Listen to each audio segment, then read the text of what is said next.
Hi friends, నా పేరు Surendra. Welcome back to my channel. అర్ధరాత్రి ముచ్చట్లు గానీ, ప్రోమో గానీ ఏ విషయాల మీద మెయిన్‌గా వెళ్తున్నాయి, వాటి మొత్తాన్ని సమప్ చేసే ప్రయత్నం చేద్దాం. చాలా సేపు చర్చ జరిగినా గానీ నిన్న వాటి అసలు విషయం ఏంటనేది మాట్లాడుకుందాం.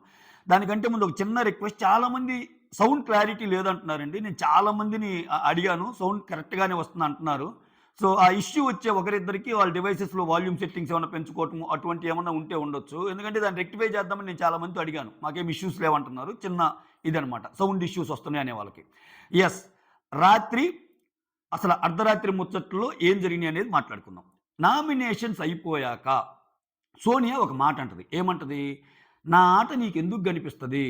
నీ దృష్టంతా పృథ్వీ అండ్ నిఖిల్ మీద ఉంది గదా!" అన్నట్టంటే యష్మి దానికి చాలా ఫీల్ అయ్యిద్ది. ఎందుకంటే యష్మి ఫీల్ అవ్వటానికి అది ఒక్క అంశమే కాదు. ఆల్రెడీ సోనియా పృథ్వీతో కన్వర్జేషన్ ఉంటది. "ఏరా నీకు యష్మి అంటే ఇష్టం గదా!" అన్నట్టు అన్నప్పుడు పృథ్వీ వచ్చి ఆ విషయాన్ని యష్మికి చెప్తాడు. ఇలా అనిందని. జనరల్‌గానే సోనియా ఒక విషయాన్ని ఆమె ఏదన్నా అనుకుంటే దాన్ని వేరే యాంగిల్‌లో ప్రొజెక్ట్ చేస్తది అన్న భయం ఈళ్ళకుంది. నబీల్‌కి గాని, యష్మికి గాని, ఈవెన్ సీతకి గాని ఈళ్ళందరికీ. సో, యష్మి ఏమంటదంటే అది ఆ పాయింట్‌ని కూడా జత చేస్తది. నిన్న గూడా పృథ్వీ నాకలా చెప్పార్రా అని నిఖిల్‌తో మాట్లాడేటప్పుడు చెప్పద్ది. పృథ్వీ అలా చెప్పార్రా, ఏం ప్రొజెక్ట్ చేయాలనుకుంటుంది? మీకసలు అర్థమవుతుందా? ఇక్కడ ఇది గేమ్‌ని మించిందిరా, గేమ్‌ని మించిన విషయాలురా ఇయన్నీ. ఇదేం నా ఒక్కరికే బ్లేమ్ కాదురా, మీ ఇద్దరికి కూడా బ్యాడ్ అవుతారురా ఇట్లా. అసలు నేను ఆ దృష్టితో చూస్తున్నానురా అన్నట్టు ఆమె మాట్లాడతా గేమ్ పాయింట్‌కొచ్చేసరికి ఇంకా పాయింట్ పెట్టిద్దేమో. ఏది యష్మి ఏం పాయింట్ పెట్టిద్ది సోనియా మీద? నీలాగా నేను గేమ్ దగ్గరికొచ్చేసరికి ఒక సిస్టర్ రిలేషను, ఒక మదర్ రిలేషన్ అని చెప్పి నేనేం ఆడను. నేను అక్క లాంటిదాన్ని, అమ్మ లాంటిదని అని చెప్పి వాళ్ళని ఆహ్, వాళ్ళని వెపన్స్ కింద వాడను అది ఇది అంటది కదా! దానికి నైనికాతో క్లారిఫికేషన్ ఇస్తది సోనియా. ఏమని? నేనేమి ఎప్పుడన్నా చెప్పానా నేను అక్కలాగా, అమ్మలాగా అని? నా నోటి నుంచి ఏమన్నా వచ్చిందా ఇంతవరకు అలా అని? మా మధ్య ఒక బాండ్ ఉంది, ఫ్రెండ్‌షిప్ బాండ్ అన్నట్టు ఏమో చెప్తది. దానికంటే ముందు నైనిక యష్మి నామినేషన్ అయిపోంగానే నైనిక ఎక్సలెంట్‌గా చెప్పావంటారు. విష్ణు కూడా ఎక్సలెంట్‌గా చెప్పావంటది. అందరూ చెప్పావంటారు. కాకపోతే యష్మి, నబీల్‌కి మిగిలినోళ్ళకి తేడా ఏంటంటే ఈ విష్ణు, సీత, నైనిక లోపల చాలా ఉంటాయి పాయింట్స్. కానీ సోనియాని అనే దమ్ము ఉండదనమాట. సో, ఇక్కడ వీళ్ళ వరకేందంటే వీళ్ళ ముగ్గురు కూర్చున్నప్పుడు చాలా మాట్లాడుకుంటారు. అసలు ఏంటి? ఆ! నిఖిల్ నైనికాకి ఇవ్వటం వెనకాల నార్మల్‌గా ఇచ్చాడా? లేకపోతే ఏదన్నా వేరే వేరే యాంగిల్‌లో ఆలోచించాడా? అన్నట్టు మాట్లాడుకుంటా ఉంటే నైనిక ఉండి లేదులే అతను జెన్యూన్‌గానే ఇచ్చినట్టుందని అనుకోవటం. ఆ తర్వాత రకరకాల కాంబినేషన్స్ మాట్లాడుకుంటుంటారనమాట. ఏంటి? ఒకవేళ హౌస్‌లో ఉండేదెవరు? వెళ్ళేదెవరు? అనే సినారియోలో సోనియా ఇలా అంది కదా! ఒకవేళ ఆదిత్యనే ఉండి సోనియానే వెళ్ళిపోతే ఎలా ఉంటది? అన్న ఛాన్స్ కూడా మాట్లాడిద్దనమాట సీత. సో, వీళ్ళ ముగ్గురున్నప్పుడు మాట్లాడుకుంటారు. పాయింట్స్ పెట్టడానికి కొంచెం కష్టం. సో, నైనిక అక్కడ యష్మితో మాట్లాడేది సోనియా అబ్జర్వ్ చేసింది. అందుకని వచ్చి మళ్ళా సోనియా నైనికాకి ఎక్స్‌ప్లనేషన్ ఇచ్చుకుంటుందనమాట. ఇవన్నీ జరుగుతున్నాయి. బట్ మెయిన్ విషయం ఏందంటే సరే మెయిన్ విషయంకొస్తా. మెయిన్ విషయం ఏందంటే నువ్వు అలా లింకప్ చేసి మాట్లాడటం తప్పు అనేది యష్మి పాయింట్. ఏమేంటి? నేను గేమ్ వరకే అన్నాను. వాళ్ళిద్దరికే ప్రయారిటీ ఇస్తుంది గదా! అన్నాననేది తిను పాయింట్ అనమాట. కానీ గేమ్ వరకే అంటే ఇదొక్క పాయింట్ అంటే గేమ్ వరకే. యష్మి అంటే నీకిష్టమారా అన్న పాయింటు ఈమెకి సపోర్టింగ్ పాయింట్ అనమాట. అదొక పాయింట్. ఇది ఇంక దీని మీదే డ్రాగ్ అంతా దీని మీదే. సో, దాని గురించి నిఖిల్‌కి చెప్పటము ఇవన్నీ. ఇది ఒక సినారియో. ఆ తర్వాత పృథ్వీ వచ్చి నిఖిల్‌ని భలే అడుగుతాడు. ఇది ఇది సెకండ్ హైలైట్ అనమాట అర్ధరాత్రిలో. నేను మొత్తం సమప్ చేస్తున్నా గైస్ ఓకేనా? సో, పృథ్వీ వచ్చి నిఖిల్‌ని ఏమంటాడంటే, "అరే ఏంటి నువ్వు? ఏం చేస్తున్నావు? అసలు నేను మీకు నాకు గాని అవకాశం ఉంటే మీ క్లాన్ వదిలి ఎళ్ళిపోవాలనుకుంటున్నాను" అంటే రీజన్ అడుగుతాడు. ఎందుకంటే చెప్తాడనమాట. ఏం చెప్తాడు? పృథ్వీ, "నీకు ఫస్ట్ ఛాన్స్ వచ్చింది. రెడ్ రోజ్ ఇచ్చే ఛాన్సు. అప్పుడు నాకివ్వకుండా సోనియాకిచ్చావు. నేను అడిగినప్పుడు నువ్వేదో క్లారిఫికేషన్ చెప్పావు. నువ్వు అగ్రెసివ్ అది ఇది వాళ్ళైతే కొంచెం స్థిమితంగా ఉండగలరు, బాగా ఆలోచించగలరు అది ఇది అని చెప్పావు. That's fine. ఇప్పుడు సెకండ్ ఛాన్స్ వచ్చింది. నామినేషన్ ఇచ్చి సేవ్ చేసే ఛాన్స్. నాకెందుకు ఇవ్వలేదు? సోనియాకి గాని, నాకు గాని ఇవ్వచ్చు గదా!" అన్నట్టు అడుగుతాడు. అది కరెక్టే. ఎందుకంటే పృథ్వీకి అంటే నిఖిల్ పాయింట్ ఆఫ్ వ్యూలో నిఖిల్ కరెక్ట్ అనుకున్నా ఏది నైనికాని సేవ్ చేయటము, మళ్ళా జనాల దృష్టిలో ఏముందో అది చేస్తున్నాడు నిఖిల్. పృథ్వీ ఏందంటే టూ మచ్ స్ట్రెయిట్ ఫార్వర్డ్. సరే నాకు అవకాశం అక్కడ దక్కలేదు. ఓకేనా? రెడ్ ఎగ్ ఇవ్వడానికి నువ్వేదో రీజన్ చెప్పావు. అట్‌లీస్ట్ ఇదేం చేయొచ్చు కదా! పృథ్వీ బాధలో అర్థం ఎందుకుందంటే లాస్ట్ టైమ్ ఇద్దరు నిలబడినప్పుడు ఎవరెవరు నిలబడింది? లాస్ట్ బాటమ్‌లో పృథ్వీ అండ్ అభయ్. అభయ్ ఎలిమినేట్ అవుతాడు. పృథ్వీ లీస్ట్‌లో ఉన్నాడు కదా!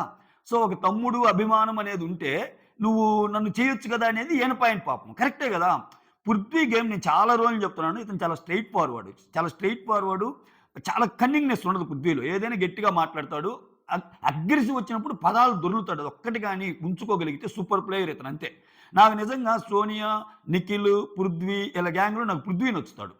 చాలా బాగా అంటే కొంతమంది అనుకోవచ్చు ఆయన ఎట్ట నచ్చుతాడు, ఆయన పదాలు దొరుకుతాడు గానీ, ఆయనలో చాలా స్ట్రెయిట్ ఫార్వర్డ్‌నెస్ ఉంటది. అట్‌లీస్ట్ మంచి పాయింట్స్ పెడతాడు. పెట్టేటప్పుడు 1, 2 పెట్టినా. ఇది అన్నెసెసరీ అనుకున్నప్పుడు డ్రాగ్ చేయడు. నీకనిపించిందా? మణికంఠ విషయంలో చూడండి. మణికంఠ నామినేషన్ మణికంఠ నీకనిపించిందా? ఓకే. నువ్వు సీరియస్‌గా ఆడు. అంతే. ఖతం. అంతే. డ్రాగ్ చేయడింకా. సో, అట్లా ఉంటది పృథ్వీ వ్యవహారం. సో, ఆ విషయంలో బాగా ఫీల్ అవుతాడు. నిఖిల్ నాకు నీకు నెక్స్ట్ ఛాన్స్ వస్తే నీకిస్తారా? అది ఇది అన్నట్టు అంటాడు. ఈ నిఖిల్ లాంటి వాళ్ళకొచ్చే ఇబ్బందులు ఇవే. అందరితో మంచిగుండాలి, అందరితో ఈక్వేషన్ ఉండాలంటే కుదరవు బిగ్ బాస్‌లో. ఆయన అట్లా లాక్కొస్తున్నాడు గానీ. అయితే ఇక్కడ ఇంకో పాయింట్. ఇదొక పాయింట్. యష్మి తెలివిగా చేసిందో, లేకపోతే కావాలని చేసిందో తెలీదు గానీ, నిఖిల్‌ని భలే ఇరికిస్తది. ఏమి ఇరికిస్తది? రెడ్ ఎగ్ అనేది తినకిచ్చాడు గదా! ఎవరికి? సోనియాకి. రెడ్ ఎగ్ సోనియాకి ఎందుకిచ్చానో యష్మికి చెప్తాడు గదా! చూద్దాం అసలు ఆమె ఎలా ఆడిద్దో, ఆమె గేమ్ ప్లాన్ ఏంటో. నాకైతే సోనియా కంటే గూడా సీతానే ఇంకా ఫిజికల్‌గా బాగా ఆడిద్దని అది ఇది అన్నాడు. అయినా గాని నువ్వు ప్రూవ్ చేసుకోవడానికి నీకిచ్చాడు. నువ్వు ఆ గేమ్ గూడా ఆడలేదు గదా! నిఖిల్ నీకు ఆఫర్ చేస్తే రెడ్ ఎగ్ నువ్వు ఆ గేమ్ గూడా ఆడలేదు గదా! అంటే అది ఒక ఎత్తు. అలా అంటానే ఈ విషయాన్ని నాకొచ్చి నిఖిల్ చెప్పాడు. ఆ! నీకు ఎందుకిచ్చాడు అనేది గూడా అనేసరికి అక్కడ మళ్ళా ట్రిగ్గర్ అయిపోద్ది. సోనియా నిఖిల్ మీద. ఏంటి నువ్వేమన్నా అందరికెళ్ళి చెప్తున్నావా అన్న సెన్స్‌లో అవకాశం ఉంటది గదా! నువ్వు నాకు రెడ్ ఎగ్ ఇచ్చినందుకు అందరు ఆల్రెడీ అనిందామ ఇదివరకే. ఇప్పుడేంది పెద్ద దాన్ని ఇష్యూ చేస్తున్నావా అది ఇది అంటే, అది కాదు నాన్న, ఇది కాదు కన్నా అన్నట్టు ఇది. సో, ఒకే దెబ్బకి 2 పిట్టలు అన్నట్టు ఆడింది యష్మి ఈ విషయంలో. సో, యష్మి ఏం లేదు. వీళ్ళు ఆడుతున్న గేమ్‌ని ఎక్స్‌పోజ్ చేయడానికి ట్రై చేస్తుంది. సో, నువ్వు గేమ్ నీ పరంగా ఆడకుండా వీళ్ళిద్దరిని పెట్టుకొని ఆడుతున్నావు వెపన్స్ లాగాని. ఆమేంటి నేను వీళ్ళిద్దరితో ఈక్వల్‌గా ఆడుతున్నాను. సో, వాళ్ళిద్దరిని తీసుకొచ్చింది నేనంటన్నా బయట జనాలకి తెలుసుగా. ఎవరు ఏం ఆడుతున్నారని. ఇప్పుడు ఆ గేమ్‌లో ఫిజికల్‌గా పృథ్వీ రోల్ అయినా, పృథ్వీ పైన పడినా ఏమి ఉమ్మన్ కార్డ్ యూజ్ చేయలేదుగా యష్మి. అటువంటిది నువ్వెక్కడొచ్చావు అని అడగగలిగే దమ్ము ఎందుకుంటుంది యష్మికి? అక్కడ కలబడి ఆడల సోనియా. జస్ట్ ఎగ్స్‌ని సేవ్ చేసుకునే ప్రయత్నంలోనే ఉంది. ఈ గేమ్ అంతా ఎక్స్‌పోజ్ చేసే ప్రయత్నంలో యష్మి ఉంది. దీన్ని డిఫెండ్ చేసుకునే ప్రయత్నంలో సోనియా ఉంది. ఇదొక కాన్సెప్ట్ అన్నమాట ఇది. నెక్స్ట్ ఈళ్ళ ముచ్చట్లు చాలా సేపు జరుగుతాయన్నమాట. నేను ఒక పాయింట్ మిస్ అయ్యాను. అది అంటే కంటిన్యూస్‌గా లైవ్ చూసేటప్పుడు మధ్యలో బయటికొచ్చి ఎళ్తా ఉంటాం గదా! సో, ఇది ఒకరు కమెంట్ చేశారనమాట. ఇది నిజమో కాదో కమెంట్ చేయండి. సోనియా ఎళ్ళిపోవచ్చేమో ఈ వీక్ అని విష్ణు అంటే, సీత ఏమంటదంటే, ఏమో ఆమె కాంట్రాక్ట్ ఉండొచ్చు అని అనిందంట. ఇది నేను చూడల. నిజంగా చెప్తున్నా ఇది నేను చూడలేదు. ఒకరు కమెంట్ చేశారు. లైవ్‌లో ఒకవేళ ఇది నిజంగా జరిగుంటే కమెంట్ చేయండి. జరిగుంటే సీత అసలు చాలా అడ్వాన్స్‌గా థింక్ చేస్తున్నట్టే. అసలంటే గింట్రాక్ట్స్ అంటే 'బిగ్ బాస్' అనే షోని ఆవాహన బట్టి వచ్చినట్టే ఈ అమ్మాయి. అదొకటి. నెక్స్ట్ ఇంకొక అప్డేట్ ఏందంటే, సో, నిఖిల్ అయితే ఇబ్బందుల్లో ఉన్నాడు బాగా. ఎందుకని వీళ్ళందరినీ కవర్ చేయటానికి చాలా, చాలా, చాలా, చాలా ఇబ్బందులు పడుతున్నాడు. సో,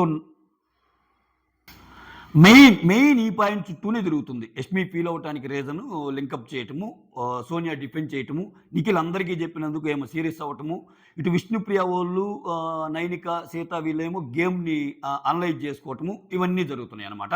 ఇంకా మిగిలినయన్నీ చిన్న విషయాలు. సో, ఎంతసేపు చెప్పుకున్నా పాయింట్స్ అన్నీ రివాల్వ్ అవుతుంది ఈటి మీదనే.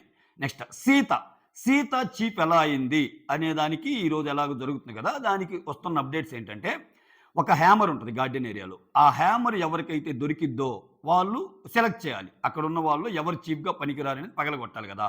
ఇలా పగలగొట్టుకుంటా పోతుంటారు.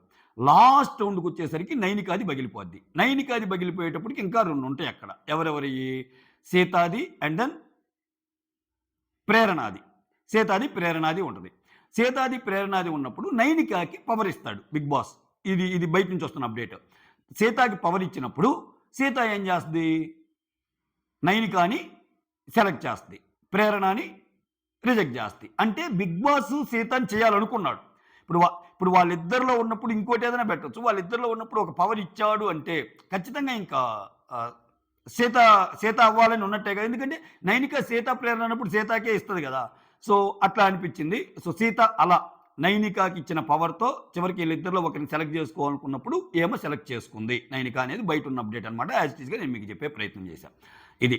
కాకపోతే ఏమన్న డైలాగు సీత అన్న డైలాగు ఆదిత్యనే ఉండి సోనియా ఎలిమినేట్ అయితే ఏంటి అనేది జనాలు కూడా అనుకుంటున్న డైలాగు. అందుకే సీత కొంచెం గేమ్‌ని జనాల పాయింట్ ఆఫ్ వ్యూలో ఎలా థింక్ చేస్తుందనే దానికి కూడా ఎగ్జాంపుల్ ఇవి. నీకు మణికంఠన్ కూడా అంటది కదా! నువ్వు అఫ్‌కోర్స్ నువ్వు చాలా వారాల నుంచి సేవ్ అవుతున్నావంటే నీలో సంథింగ్ ఉండబట్టే నాకు అర్థమవుతుంది అది ఇది అని అంటది. అంటే మణికంఠ ఎళ్ళిపోతాడని గెస్ చేసినా 3 వారాల నుంచి సేవ్ అవుతున్నా అంటే మణికంఠలో విషయం ఉంది అని సీతలో చాలా మంచి గేమర్ ఉంది. అంటే ఆమెకి అన్ని పాయింట్స్ పట్టగలదు బయట నుంచి ఏదన్నా అనుకుంటున్నా అని. ఆమె ఎందుకు ఆ పాయింట్ అనింది? సోనియా గట్టిగా అంటది కదా! ఈ వీక్ అసలు నువ్వు ఉండవు అన్నట్టు అంటది కదా ఆదిత్య గారిని. అది దానికి రివర్స్ జరిగే ఛాన్స్ కూడా ఉంది గదా! అనేది ఆమె ఉద్దేశ్యం అనమాట. సో, చాలా బాగా ఆలోచించింది గదా! అయితే సీతకి మాత్రం ఇది గడ్డు కాలమే. చీప్‌గా బయట నుంచి చెప్పటం వేరు. చీప్‌గా ఉన్నప్పుడు చీప్‌గా ఆ టీమ్‌ని మెయింటైన్ చేయటం వేరు. సో, ఇప్పుడు సీత మిగిలినోళ్ళని ఎలా మెయింటైన్ చేస్తది? ఏంటి? అసలు గొడవలు లేకుండా ఏమన్నా చేయగలదా? అనేది ఆమె లీడర్‌షిప్ క్వాలిటీస్‌కి, ఆ మేనేజ్‌మెంట్ స్కిల్స్‌కి వీటన్నిటికి ఎగ్జాంపుల్. సో, ఈ విషయంలో ఏమన్నా దొరికిద్దా లేదా పక్కన పెడితే, సీత మాత్రం ఇంకో వారం సేఫ్ అంతే. ఆఫ్‌కోర్స్ ఎళ్ళిపోయింది. ఇంకా 4 వారం, 5 వారం దాటి ఇంకా ఎళ్ళిపోద్ది. ఓటింగ్ ఉన్నా గాని అమ్మాయి సేవ్ అయితది చెప్తున్నా. చీఫ్ గాబట్టి సేవ్ అయ్యే అవకాశం ఉండొచ్చు నామినేషన్స్‌లో. నెక్స్ట్ నామినేషన్స్‌లో. ఎందుకంటే నిఖిల్‌కి ఆల్రెడీ అవకాశాలు ఇచ్చారుగా. నిఖిల్ చాలా సార్లు చీప్ అయ్యాడు. చాలా సార్లు సేవ్ అయ్యాడు కాబట్టి ఈసారి సీతకి సేవ్ అయ్యే అవకాశం ఉన్నట్టన్నమాట. ఇదొక అప్డేట్. సో, నేను ప్రోమో అనాలిసిస్ కూడా ఎందుకు చేయలేదంటే, ప్రోమోలో కూడా సేమ్ అదే పాయింట్ మీద తిరుగుతుంది. ఏంటి ఇప్పుడు యష్మి అంటుంది అదే గదా! అసలు ఈ అక్క, అమ్మ అనే రిలేషన్‌లో నువ్వు వాళ్ళతో ఎలా ఆడుస్తున్నావో నాకు తెలియాలి ఈరోజు తెలియాలి అన్నట్టు అంటది గదా! సో, దానికి సోనియా ఏమి రియాక్షన్ ఇస్తది? ఏంటి వీళ్ళిద్దరిని కూడా లాగటానికి ట్రై చేస్తుందనమాట. సో, యష్మి అయితే ఒక డిఫరెంట్ గేమ్ ఆడింది నిజంగా. చాలా డిఫరెంట్ గేమ్ ఆడింది. ఈ డిఫరెంట్ గేమ్‌లో ఆడతాని నిఖిల్‌ని కూడా మధ్యలోకి తెచ్చింది చూసారా? అది హైలైట్. ఇప్పుడు నిఖిల్ కూడా నాతో చెప్పాడు. అంటే ఇప్పుడేంది సోనియాకి, నిఖిల్‌కి కూడా పెట్టినట్టు కదేమా! ఒక రకంగా సోనియాకి, నిఖిల్‌కి గొడవయ్యి వాళ్ళిద్దరు కామ్‌గా ఉంటే అది సోనియాకే బెటరు. ఎందుకంటే నిఖిల్ చాలా గేమ్ ఆడుతున్నాడు. నిఖిల్ ఏంటంటే సోనియాతో ఉంటానే సోనియాని బ్యాడ్‌గా ఎలా ప్రొజెక్ట్ చేయాలో అలా ఇండైరెక్ట్ వేస్‌లో నిఖిల్ చేస్తున్నాడనేది నా గట్ ఫీలింగ్. మీరు కమెంట్ చేయండి. ఉంటున్నాడు నిఖిల్ సోనియాతో ఉన్నట్టే ఉంటున్నాడు ఫ్రెండ్లీగా. బట్ సోనియా గురించి వేరే వాళ్ళ దగ్గర చెప్పిన మాటలు గాని, వేరే వాళ్ళ ద్వారా ఆమెను ఎక్స్‌పోజ్ చేద్దాం అసలు ఏం ఆడిద్దో ఏమో, ఆమె గేమ్‌ని ఎక్స్‌పోజ్ చేద్దాం అన్నట్టు అక్కడ చెప్తున్నాడు. ఇక్కడికొచ్చేసరికి అది కాదు నాన్న వాళ్ళేమనుకుంటే నాకేంటి, నీ గురించి నాకు తెలీదా, నా గురించి నీకు తెలీదా అన్న సెన్స్ ఇక్కడ ఉపయోగిస్తున్నాడు. సో, ఓవరాల్‌గా నిఖిల్ గేమ్ ఇలా ఉంది. ఇది బద్దలైన రోజు ఆబ్వియస్‌గా అంటే ఇంకా అన్ని రోజులు ఉంటదా, ఉండదా అనేది క్వెషన్ మార్కు. సో, ఏంటో రకరకాల ఈక్వేషన్స్ వస్తున్నాయి జనాల నుంచైతే సోషల్ మీడియాలో. అసలు సోనియా, నబీల్ ఎళ్ళిపోతాడు, ఆదిత్య ఎళ్ళిపోతాడు అన్నారు కాబట్టి స్టార్టింగే వచ్చి నబీల్ యూ ఆర్ ఎలిమినేటెడ్ అని అన్నట్టు చెప్పి నబీల్ సీక్రెట్ రూమ్‌లో పెడితే ఎలా ఉంటదని కొంతమంది అంటున్నారు. అదైతే జరిగే అవకాశాలు తక్కువలే. లేకపోతే అసలు సోనియాని ఇంతమంది అంటున్నారు కాబట్టి సోనియా ఎలిమినేట్ అయినా చాలామంది అక్కడ ఆశ్చర్యపోరు. రాత్రి మాటలను బట్టి. సోనియా ఎలిమినేట్ అయ్యే ఛాన్స్ ఉంది కదా అనుకుంటున్నారు కదా అక్కడ. సో, ఆశ్చర్యపోరు కాబట్టి ఎలాగూ సోనియాని ఎలిమినేట్ చేసి సీక్రెట్ రూమ్‌లో ఏమన్నా పెడతారా? పెడితే అసలు ఈమె గురించి యాక్చువల్‌గా నిఖిల్ ఏమనుకుంటున్నాడు అనేది కూడా అర్థమైద్దిగా. ఆమె వస్తా fight between Nikhil and Sonia మళ్ళా చేస్తాడా? ఒరేయ్! నువ్వు టూ మచ్ థింక్ చేస్తున్నావురా చాలురా. చాలా నెగటివిటీ వచ్చింది కాబట్టి సోనియాకి అంత సీన్ లేదు.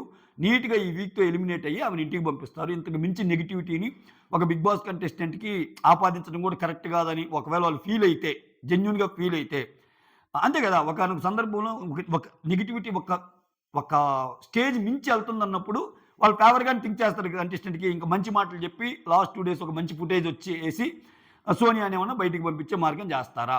అనేవి చాలా మందికున్న క్వెషన్స్ అనమాట. చెప్పా గదా! ఇంతవరకు జరిగిన గేమ్ అంతా సోనియా చుట్టూనే జరుగుతుంది. సోనియా లేని బిగ్ బాస్ సీజన్ 8 అయితే మనం మాట్లాడుకోవటం అవ్వదు.